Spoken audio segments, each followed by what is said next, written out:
ও চাচা, এখানে এত লোকজন কেন? এখানে একটা মেয়ে অ্যাক্সিডেন্ট করে পড়ে আছে। অ্যাক্সিডেন্ট হয়েছে? সাধারণ মানুষের মুখ থেকেই জেনে নি এই বিষয়ে তারা কি বলে।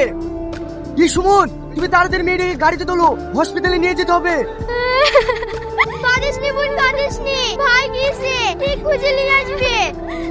ভয় নাই, আস্তে আস্তে নামো। এই বোন, ওইটা পড়ে চলে এসছে। তোর এই অবস্থা কি করে হলো মা? আপনার মেয়ে অ্যাক্সিডেন্ট করেছিল। অ্যাক্সিডেন্ট করেছিল?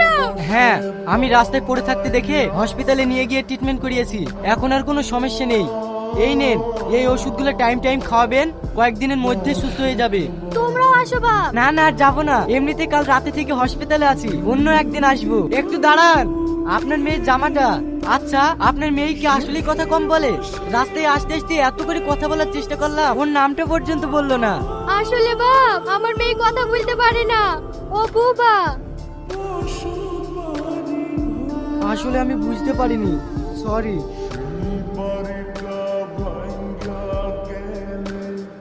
এই রিয়াজ, কি ব্যাপার না তোর?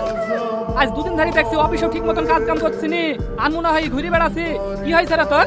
সেদিন যে মেয়েটাকে হসপিটালে নিয়ে গেছিলাম না, ওই মেয়েটাকে আমার খুব পছন্দ। ওকে আমি বিয়ে করতে চাই, কিন্তু মেয়েটা বুবা। যা রেডি হগা, আজকে আমি ওই মেয়েটাকে দেখতে যাবো। খুব মিষ্টি চেহারা, মানতে হবে, আমার ছেলে চয়েস আছে। ঘটক মশাই, তাহলে একটা শুভ দিন দেখে বিয়ের ডেটটা ফাইনাল করেন। আচ্ছা ঠিক আছে। কি ব্যাপার, আপনার মেয়ে উঠে চলে গেল যে? এই বিয়েতে কি ওর মত নাই? না না, দাঁড়ান, আমি দেখছি। খালাম্মা, আপনি দাঁড়ান, আমি সালমার সঙ্গে কথা বলছি। আমাকে তোমার পছন্দ হয়নি, আমি বুঝতে পেরেছি। দেখি এটা কি? এই চিঠিটা কার? তোমার বয়ফ্রেন্ডের? প্লিজ কেঁদো না, কি হয়েছে আমাকে বলো।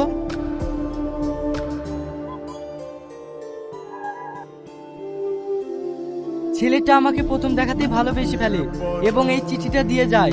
আমি তো কথা বলতে পারি না, তাই আমার বান্ধবীকে নাম্বারটা দিয়েছিলাম, কিন্তু ও আমার বুবা হওয়ার সুযোগ নিয়ে আমার বান্ধবী আমার জীবন থেকে আমার ভালোবাসাকে কেড়ে নিয়েছে। তুমি কোনো চিন্তা করো না, তোমার ভালোবাসাকে তোমার কাছে ফিরিয়ে দেওয়ার দায়িত্ব আমার। এই চিঠিটা আমার কাছেই রাখলাম, তোমার ভালোবাসা সহ এই চিঠিটা তোমাকে ফেরত দেবো। এবার একটু হাসো।